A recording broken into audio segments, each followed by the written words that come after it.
everybody. This is Jen Kleinhens. And I'm Rob Foes. And you're listening to another episode of Everybody Hates Your Brand, a podcast where we talk about our thoughts and opinions on marketing, from customer experience to brand and everything in between. Join us today as we talk about what makes Starbucks great. Yes, so today I think we're going to talk a little bit about Starbucks and what makes them such a great brand. It's probably worth saying, before we get too far into it, that we're not going to touch on every single thing that Starbucks does. No, that'd be a long old podcast. Yes. I've gotten feedback like specifically around brands like Walmart and stuff. It's like, oh, how does the psychology of, retail work for it? And people are like, well, because they're the cheapest. Well, yes, but that's not what we're talking about. Just like with Starbucks, I think there is an element of physical availability. Like there's not as many Starbucks as there used to be, but they're definitely certainly around. In America. Yeah, absolutely. Not. And to a certain extent in the UK. Australia is another story. How many we'll are come there? to that. Like two. There's roughly 39 now, but they opened 80 odd and then it dropped to 20 odd. But we'll come to that later on in the podcast because Australia is an interesting anomaly when it comes to coffee. Well, yeah, it is. So I think it's a good quote for us to kind of kick off with that I really like. So Howard Schultz, if you don't know, the story of Starbucks is not actually the founder of Starbucks, but he bought Starbucks when I believe it was like 6 or 8 stores. Mm-hmm. It was kind of a local franchise, and he had gone to Italy as this guy who, was kind of an finance guy, gone on a trip to Italy and seen the way that they treat coffee in Italian cafes. Mm-hmm. Came back, had fallen in love with the process, and found that he was working with this, local franchise, I guess, in the Seattle area called Starbucks. Eventually talked these people into selling to him. And then basically spent, the 90s and the early 2000s turning Starbucks into the Terminator of coffee. Love it or hate it, because I know a lot of people who, maybe they're coffee snobs, maybe they just really like a good cup of coffee, but they kind of turn their nose up at Starbucks. Mm-hmm. As somebody who enjoys a really good cup of coffee, I don't always want Starbucks, but when I do, it's usually a pumpkin spice latte. Yeah. It's usually like a festive drink, and it's very nostalgic, I think, for me. Yes, I can understand that. Long story short, he basically said, Starbucks has a role in a meaningful relationship with people that is not only about the coffee. And critically, what really set them apart were a few things. More or less from like a behavioral science perspective, you have like a sort of a secret code. Mm-hmm. So I remember when there were not that many Starbucks, right? I had heard that it was like, oh, you could get like a grande or like a venti. Like they don't say small, medium, and large. And you would always sort of see these people making fun of, a Starbucks order. And I had never been to Starbucks. And to me, I was kind of intimidated. I mean, bear in mind, I was also like 14. And I was like, oh, God, I don't know. What if I say the wrong thing? What if I order the wrong thing? So for me, like going into a Starbucks and like having this secret language was something that was really strange. But I think for a lot of people at that time, back in the olden days, it was kind of interesting. It's like being sort of in an in-group, right? It's like, like we've got a little bit of a club going on here. It's something a bit different about us. A little quirky, a little different. It's interesting because it goes against the kind of concept of make things frictionless and easy, doesn't it? It does. But I think you're right. I think that secret menu thing, obviously everyone knows now what, well, actually I'm not. If you said to me which one's which, I wouldn't be able to tell you. Yeah. But, because I don't drink coffee, shock horror. But the secret menu thing persists today in lots of different other brands. Mm-hmm. I think In-N-Out Burger. There's a lot of There's a different whole bunch of stuff that isn't on the menu menus that you can ask for, like a double and all these different things that give you different stuff that's not on the menu. So, but yeah. It is interesting too. So if you think about the behavioral psychology of it, so things like the cocktail party effect, it basically says, personalized things are more effective. People like them more. They feel more bonded to them. Look, as a former Starbucks barista, I can tell you that there were quite a few people. I would say, in terms of like a really personalized drink, it's probably 20% of people. But when I say really personalized, it's like tall, no whip, no heat, make it hot on the bottom and hot on the top, and then like no foam but a little bit of foam, and like it's like a whole short story that they would have that would be their drink. Like, I want 3.5 pumps of this and I want 2 pumps of that, and it's like you could tell they were really into it, and they knew if it wasn't exactly right, they'd be like, I don't know, I feel like you did something a little bit too much of this or that. So I do think the personalization of the drinks is really important. I also think the little thing of writing names on cups is actually very powerful. And it's not something a lot of places do, really. most places, will just kind of yell out your order and you kind of go grab it. But the Starbucks name thing has become a big part of their experience. It's become a meme in lots of ways, haven't you? It's different people giving joke names and all sorts of different things. Yeah. Or baristas not listening and completely different mispronunciations of names and stuff. Yeah. And I can tell you as someone on the other side, like, it gets really loud in there sometimes. And so, like, rather than asking someone maybe 4 or 5 times, like, oh my God, how do you do this? Like, sometimes you just kind of take a swing at it. Yeah. But I never say Jen. Like, people think they can't, I guess maybe I don't enunciate enough, but they'd be like, Ken? And I'm like, no. Well, it rhymes Jen. with too many things. Jennifer doesn't rhyme with anything. Like Jennifer. Like Jen. But no, so I have to say Jennifer in Starbucks. But that, I think personalization is definitely a big part of what makes their brand so great. I think the other bits around here, in the sort of behavioral science side of things, the peak end principle. So we've talked about peak end principle, I think, many times on this podcast. And I've done other podcasts on it as well. It basically says that people remember an experience based on how they felt at the most intense point and the end of the experience, and not the average of every single moment. Mm-hmm. So Starbucks basically, and look, I don't know if they were talking about peak end specifically, but what they did was applying the peak end principle. They looked at the 2 biggest pain points in their experience. So waiting to pay and waiting for your coffee. So waiting in the queue or the line to, like, give them your order, and then standing there and like, oh God, there's 100 people and they're yelling it out.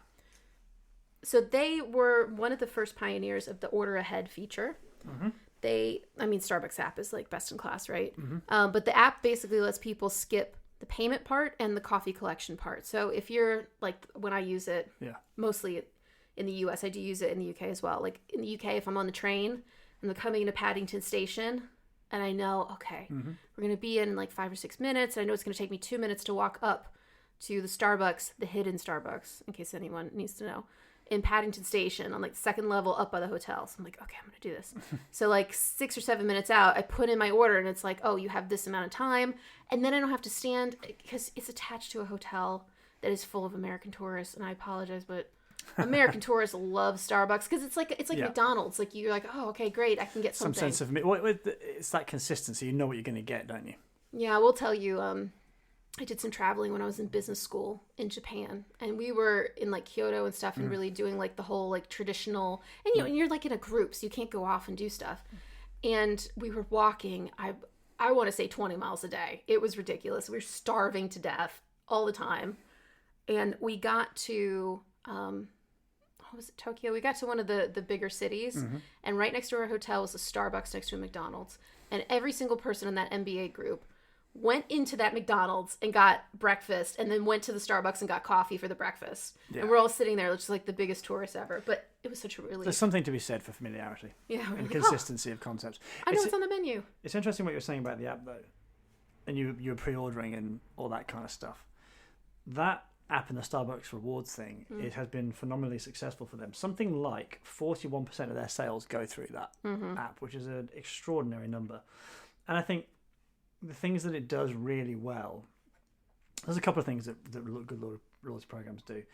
It integrates into the everyday experience of going into Starbucks. So some reward programs, like telecoms, have this a lot, which is where it's a separate program aside from the thing that you do every day, of like using your phone. Yeah. Whereas at least with this one, it's okay. This is part of my experience. I'm seeing this, and I think that's a really valuable thing for a reward program. I think you talked about the frictionless element of it. You're making it easier. Obviously, and they're owning payment as well, which is massive. They use gold gradient. They do a lot of those good things that you would expect them to do. They have tiers, which we know is successful. They made a change recently in different territories that caused some problems, though, I was reading about. So they went from transactional number of transactions, so a star per transaction regardless of spend, to spend based. And some people loved it because there was, okay, I'm more valuable, quote unquote. And some people hated it because, well, I'm never going to get the free coffee that I used to get. I think that's an interesting question for us. So if you look at some research that was done about what makes reward programs successful, we've mentioned it before, the Loyalty Science Lab, I think they're called. The idea of a consistent reward based on transaction generally seems to perform better than value-based, which I thought was quite interesting. Yeah. I mean, I think for me, when I would get a bunch of Starbucks stars, usually I would like get something that was a little outside of my comfort zone. And I think from an experience perspective, there are positives to that. Yeah. So saying like, oh, well, it's just a star. And like, I wouldn't normally spend £6 on this like fancy festive Christmas coffee, but I have all the stars, so I'm going to do it. I'm going to try it. But then the chances that I'm going to buy it again are pretty high. Yeah, but I think the earning bit, somebody wrote, so somebody who used to get transactions, so I used to feel like a customer, now I'm a dollar sign, which is quite interesting. But then a whole bunch of people are like, well, hang on, I spend a fortune. I should be rewarded more often. I think it's an interesting question from a reward program about what are you going to reward? Are you going to record spend? So as I used to call it when we were working at McDonald's, you go reward depth of engagement, i.e. I do this one thing and I spend a load of money on it, or breadth, i.e. do a load of transactions, but they're not maybe as expensive. But I think that app and the frictionlessness, that's not a word, friction that it removes in the process have been phenomenal. The fact that you pay, links to payment, use your mobile phone, you've always got it with you. Like they do so many things right with that reward program, which is another. Obviously, we're going through sort of behavioural science stuff, but it obviously supports a lot of those principles that you're talking through. Well, interestingly, it was for a really long time the most downloaded, at least in the US, the most downloaded pay app. So an app that you could use to pay for your food. It was the number one app. Like it dominated until Walmart came out with theirs, and more people go to Walmart than Starbucks. But I think Walmart has now been the number one for like the last year or two. Yeah. But I mean, that is pretty powerful for a coffee shop that sells expensive coffee. It's not like accessible to everybody, really. No. So there was an interesting point there. We've talked about choice overload before on this podcast, which is this issue of if there is a lot of choice, you are likely to kind of get involved in looking at where there's loads of choice, but you're not going to convert as much as if there's less choice. So less choice is good in terms of increasing conversion. Yeah. So the menu boards the full menu is on the app, but what it allows them to do is make the menu board simpler for new people who come in. So there's less things on the menu boards. And then if you really want to get involved and you can download the app and it's all on the app. So again, it's an interesting way of using the app to simplify the in-store experience. Yeah. It's an interesting one too, because if you think about a brand like Burger King that for years and years, their tagline was have it your way. And so the idea was you could come into a Burger King and get whatever you wanted on your Whopper or whatever. And that's an interesting like similarity to a Starbucks where, I think they have like millions of combinations that they've said it in some ad at some point, but nobody's going to come in and try millions of combinations. In fact, most people are going to come in and get the same thing. Yeah, probably. That they would get. Maybe the first time they'll make a decision, they'll be like, I don't know, but they'll usually go back to their normal routine, especially with something like coffee that so many people use as either an afternoon pickup or like a kick off the day habit. And you've got the app and everything working for you, but this idea that, your choice set isn't really unlimited. Your choice set is, well, I only like hot drinks, so that cuts it in half. And I don't like caffeine, so that cuts, you know what I mean? So it's leaning on the habits a little bit, but I think knowing that there's infinite choice, basically, helps get people through the door. I absolutely agree. I think it is interesting. You're talking about with drink repertoire, so expanding the amount of things that you buy, which I would imagine is likely to increase the odds of you going back more often. Yeah. And I think another thing that Starbucks does really well in terms of merchandising and like availability from a behavioral science perspective is really taking advantage of a thing called loss aversion, which basically says people will go to great lengths to avoid losing something. And the psychological pain of losing is twice as powerful as the pleasure of winning. So how does Starbucks use loss aversion? Well, I think they're pretty famous now for their limited edition drinks. So pumpkin spice latte, or PSL, if you're basic like me. Listen, we had to go to a Starbucks. Despite COVID, I braved COVID to go into a Starbucks. In a mask. In a mask, yes, obviously. To go get my pumpkin spice latte. And to be honest with you, it's not like the greatest drink ever, but to me, it signals autumn. So I have to go in and get the PSL before they run out of PSL stuff, or else I'm going to be sad, because living in the UK, Americans, pumpkin spice is on every product that exists. Like if you go into a Target or a grocery store, pumpkin spice, everything you can imagine, bacon, like pancakes. The only place I can get it is Starbucks here. So that's one way they do it. The unicorn frappuccino, famously, is another sort of limited edition very Instagrammable, very like shareable. I mean, to be honest with you, I've never had a unicorn frappuccino. Sounds weird. What's in it? To be honest with you, I don't know. I can look it up, but it's very colorful. It looks like a unicorn. It's got whipped cream. It's like it's a frappuccino, so it's frozen.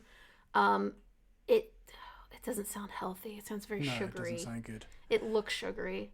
But it's so what you're saying then is the loss aversion thing is in the scarcity. It's the fear of missing out. Yes. Well, FOMO. Because so it's on a limited amount of time. Mm-hmm. Therefore, I'm gonna go in and get it because I know it's not gonna be around forever. Yeah, it's a footfall driver for sure. I think it's getting people in the store. I also think it makes them back to like the the grande tall venti thing. It kind of makes them feel like they're part of something exclusive or special, or it's just like a certain kind of scarcity is such a powerful motivator. It's extraordinary. Yeah. I mean, you just have to see what's happening at the moment with PlayStation 5s and Xbox Series X's and the sort of scalping that's going on and the prices that things are going for, and it's an extraordinarily powerful thing if you can tap into it. Yeah, it's an interesting one. So scarcity is working for them, and the objection I hear a lot about Starbucks is like, well, it's expensive. Like, yes, it is. And I think the last thing I'll probably bring up here from a behavioral science perspective is something called a rational value assessment. So interestingly, Robert Cialdini, who wrote this book, Influence, if you have not read Cialdini's book, Influence, go get it on audiobook or something, or like read a summary of it. I've probably done a summary of it someplace. But we'll find an article that summarizes his 7 points. But he has a case study in his book around a higher price causing people to buy something more. So his example was a jeweler's assistant accidentally doubled the price of every piece of turquoise jewelry in a store. And up until that point, no one had wanted to buy the turquoise jewelry for whatever reason. But when he doubled the price, it sold out in a matter of days. And the reason was because people assumed it was so expensive in comparison to the other jewelry that turquoise must be more valuable. That's the rationalization. So generally, if people see a high-priced item, they automatically assume it's of higher quality than something more cheaply produced. So if we compare two brands, which I'm now free to do, if we compare McDonald's price point with Starbucks price point. Now, I'm not like, it's been a long time since I did barista training. I don't know like really what the quality comparison is. Probably Starbucks may be slightly higher than McDonald's, one would think. But the price point is the point, right? So if I can go to McDonald's and get just a black coffee for $1, and if I go to Starbucks and get that same, well, not the same, but if I get their version of black coffee and it's $3.50, if you ask me which of those coffees that I bought is higher quality, I'm going to say Starbucks, regardless of that being empirically true or not. So they're actually, if you look into the sort of business literature around it, there are two researchers that dubbed this high price of a commodity product the Starbucks effect. So basically, Starbucks charged more for what used to be a commodity product, coffee. It was like, the old movies, they go into a diner, they get a cup of coffee for a nickel. Yeah. So they took that and they dressed it up in this premium customer experience. Free refills too, sorry to interrupt you. Yes? Which is a thing. Free refills in cafes and all that kind of stuff. Yeah. That also had an impact in terms of how people saw the price of coffee. If I get free refills, like how much can it be? Yeah. Yeah, it's just like water. So that is actually, again, called the Starbucks effect. And there's an article in Harvard Business Review where they talk about it. And I think this is a really interesting point. So they've written this a couple years ago now, but they said 10 years ago, only 3% of all coffee in the U.S. was priced at a premium. At least 25% higher than value brands. So 3% was premium priced defined as 25% higher than a value brand. So $1 and $1.25. Okay. So today, 40% of coffee is sold at premium prices, and they call that the Starbucks effect. Because basically what they did is they raised the level of discourse, the level of branding around something that people were like, why wouldn't I just go to a gas station and get coffee? That's what my dad said for years. Oh, why would I go to Starbucks? I just go to the Wawa down the street and get the same cup of coffee. Impression is uncanny, darling. Yeah, it's great. I'm sure he'll listen to this and be like, no. But, just kind of be like, well, I don't need to do that, blah, blah. Eventually he did get won over to Starbucks. I think mostly because my mom went and he decided to try some stuff. So I think it does also, you have to justify the price increase in some way from a quality perspective. And I think they do that with the baristas and the customer experience that they create. But certainly that sense of premium and quality, absolutely, yeah. Mm-hmm. Yeah. It's an interesting one, this one, because it's funny, both Joe and I lived in Australia. I lived there for nearly 4 years. And if there's one country on earth that has a strong coffee culture, it's Australia. It's extraordinary. I mean, there's lots, obviously, like Italy and those sort of places, but Australians and their coffee, it's almost like a religion out there. And all these things that we're saying that are really positive about Starbucks absolutely are.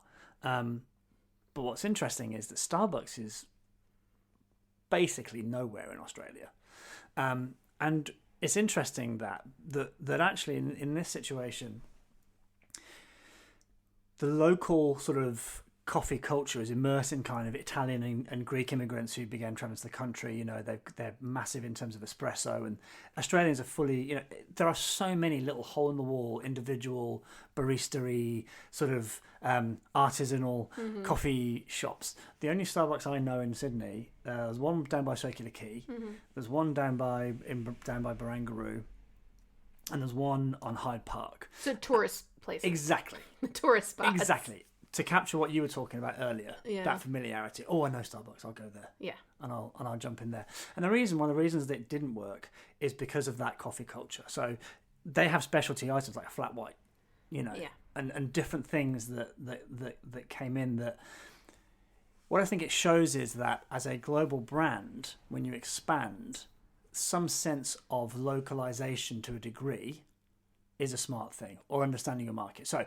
Again, McDonald's is another example in Australia where they do things slightly differently. They do things. High five. Are we really gonna? Sorry, we've been watching 30 Rock.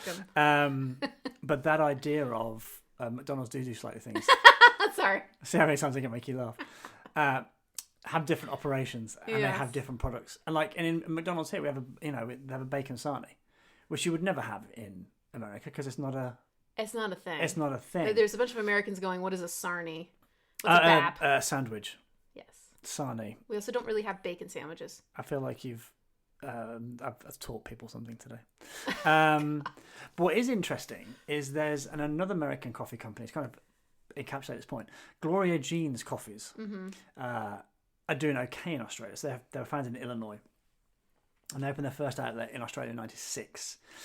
And it succeeded, the theory goes, because 2 Australians franchised the business initially. That seems very simplified. Peter Irwin and Nabi Salah made sure the cafe was Australianised from the get-go. So the menu what was does adapted. that mean, though? What did they do? Well, the menu was adapted, so you could get a flat white, you could get all those kind of things. So I'm not saying you have to completely change your core offering, but I think it's an interesting question as a global brand, that the consistency that that people crave in terms of the home market. Yes, you want to try and translate that into a new market, but you also need to think a little bit about, does the culture work it? Now, what Starbucks did is they went in hard. They opened 80-odd stores. And then they had to contract back in sort of 2008, 2009, about 20-something. They're back up to 39 now.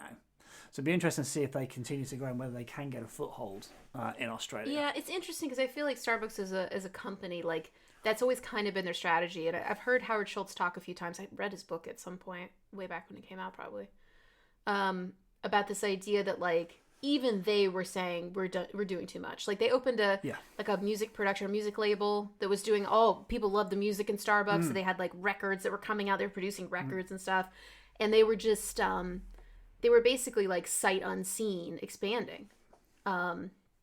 Basically, I say that, but it was just so many, and they would get to the point where you would have Starbucks across the street from another Starbucks. Yes, and you're just cannibalizing sales at that point, aren't you? Well, actually, it depended kind of on the store. In some places, because of the physical availability. I mean, if you're in a city too, it depends on the road. Sometimes it's scary to cross the road. You know what I mean? Or if you're in the suburbs, you have to get in your car and cross the road. Yeah. So it can be hard to kind of go across the thing. So in some ways, they were getting more sales, but I think even they were saying, we expanded really, really quickly, and that's good in some ways. But in other ways, we knew that we had to kind of contract a little bit as a business, which I think makes a lot of sense. But And I think you mentioned physical availability. So to get Byron Sharp about it, he talks about two things: mental and physical availability. The fact that there is a Starbucks in America on quote unquote every corner. Wow. It's not that. I'm using that as metaphor's the wrong word. I'm using it to make a point. the idea that there are lots and lots and lots of them. They are everywhere. You're seeing them everywhere. Their mental and physical availability is so extraordinarily high. Yeah. I don't know what the market share they get in America, but I would imagine it would be pretty high. I think it depends on what it is and why it is. I mean, now my favorite thing is when there's a Starbucks and a Target, because basically it's like heaven on earth. It's like my favorite. Like I can spend like 4 hours in a Target with a Starbucks. I know. Because then I can eat and drink. We've done and be that. there forever. You haven't done that at all. We've been to a Target with a Starbucks in, and I thought, I'm going to be here forever. I don't think we were there forever because you took off. Yeah, I had to kind of force the issue. Yes, so this is a point of contention here, is that I love Target. The U.S. Target, let us be clear, Australian Target is not Target. No. So just leave that out of the conversation. There's a whole reason why it's not, but it's a totally separate company. American Target, Super Target, with a Starbucks in it is just a fun afternoon. It's relaxing. I used to go to Target after work and just kind of push around the cart and stuff. And I would like buy things, but like it's just relaxing and it's like nice and I can look at cute little things that don't cost that much. Like you will never understand my love for Target. No, I never will, because look, nothing wrong with Target. I don't dislike Target. It's just a store. Wrong. Fine. We should have an entire podcast about debating Target. Target. We would leave out 85% of our audience. But... Target, land of dreams or not? No, Target. We love Target. But anyway, so we're getting off track.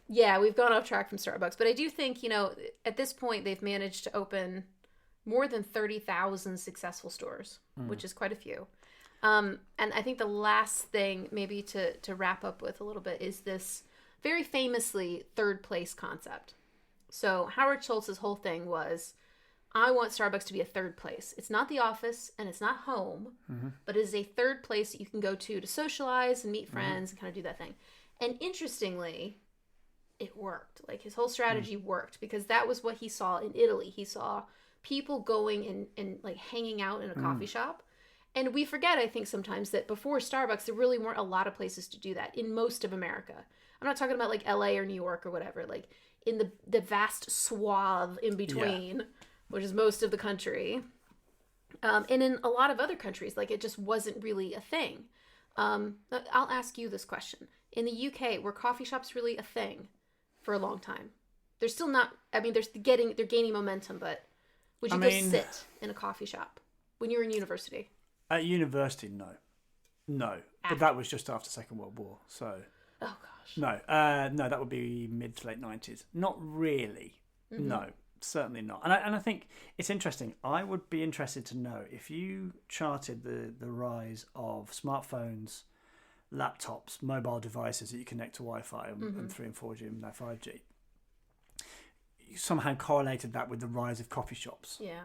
I would be really interested to see that, because I think to your point about a third place, a lot of people do use it as an office or as a place to go and work or some way to get out of. If I think back to the one, there's a Westpac. There's a Starbucks just down by the Westpac office in Sydney, Brian Graham, and I would have to walk back up past it to get to the train station to get home. So if I had a meeting at say 4 o'clock or 3 o'clock at Westpac, I would then go to that coffee shop afterwards rather than go traipse all the way back to Ultima and to the office. Right. So I would go there and I would free Wi-Fi, sit there and work for a couple of hours and then go home. And I think that I'd be really interested to see the coffee culture with work culture, with working from home, with mobility around work. I bet there's a real one has to an extent helped drive the other, I think. I wonder how much the sitcom Friends had to do with it as well. Yes. Because it was probably the most popular sitcom on the planet. Maybe not.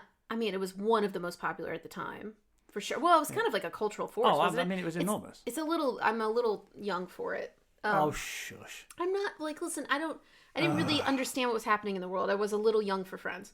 But you're right though. That coffee shop culture. Them sitting around and like having no jobs and like conversing. Well, the thing is, they did have jobs. There was that one bit. I remember one they? scene where I They think never went to him. it was like what I think Joey said to them all, "What are you doing here? It's 10 o'clock on a Tuesday." And they went, "Oh crap, yeah, we've got to go to work." And they all got up and went, apart from Joey as an actor. Wow. But I think what you've raised a bigger point there, which we might come to later in a later podcast, which is we always attribute success to what the company did. Well, not always, but to a large degree, people assume, when they look at case studies history, they focus on what did this company do that made them successful. Survivorship bias. Exactly. They're not thinking about the cultural and other factors that you may not even thought of. Like, that's the first time in my head I've thought connectivity, laptop, Wi-Fi, connected to coffee shops. Therefore, there's all these kind of factors. There are cultural momentums, I guess, for lack of a better term. The culture does have a momentum that really does affect business. Like I think with COVID and all of this, it's probably worth saying. I think there were many people, and maybe this is something we could talk about once we're kind of on the other side of COVID, but I think there were many people in marketing who were saying, like, everything is different. Oh my God, it's we're on a new planet. Like, not really. Because if you look at times of tension in history, like wars or terrorist attacks, or in this case, a pandemic, they tend to accelerate trends that are already happening. So these like cultural trends don't come out of nowhere. No. Everybody didn't turn around and go like, oh God, we all of a sudden we need an app. Oh God, an app. Like everybody kind of had an app and were like on their, 25-year digital transformation journey, 105 years to digital transformation. Yeah, absolutely. You're right. It's an accelerator. Exactly. Yeah. It's an accelerator. So I think that's a really good point is, there were things happening in terms of technology and the way people were kind of living their lives and what they were doing that were, it made for a great sort of base for Starbucks. And had that not, it's an interesting question. If work hadn't started to become more remote, if people weren't more independent, if they weren't without the sort of like, stereotypical screenwriter in a coffee shop on his laptop. Yeah. If that didn't exist. Or her laptop. Or her, whoever. Would Starbucks have grown as fast? Would Starbucks have been the cultural force that it eventually became? So basically what we're saying is it doesn't matter what you do really. It's all about outside forces. I'm saying it is hard to fight momentum. It is. It is. So that's it for this episode of Everybody Hates Your Brand. We hope you enjoyed it. You can find show notes, resources, and more episodes on our website, everybodyhatesyourbrand.com. But before we go, we're going to share a little update for the holiday, and that is we will be celebrating the holiday, and we will not be creating a podcast next week. No, we will not. No, we will be knee-deep in mince pies and custard and Christmas cookies, yes. And whatever else. Yes. Whatever else. What other food we come across yeah. in our foraging. Absolutely. Yeah. So, we hope you all join us in the new year when we restart. Yes, please. And we hope you all, it's a crazy world out there at the moment, to use a cliche, but we hope you all have as good a time as you possibly can over the holiday period. And we'll leave it at that. Well, you did it. You've wasted another perfectly good half an hour or so with Rob and Jen and the Everybody Hates Your Brand podcast. Again, you can find us on everybodyhatesyourbrand.com and your podcast platform of choice. Have a week. Take great care. Be vigilant.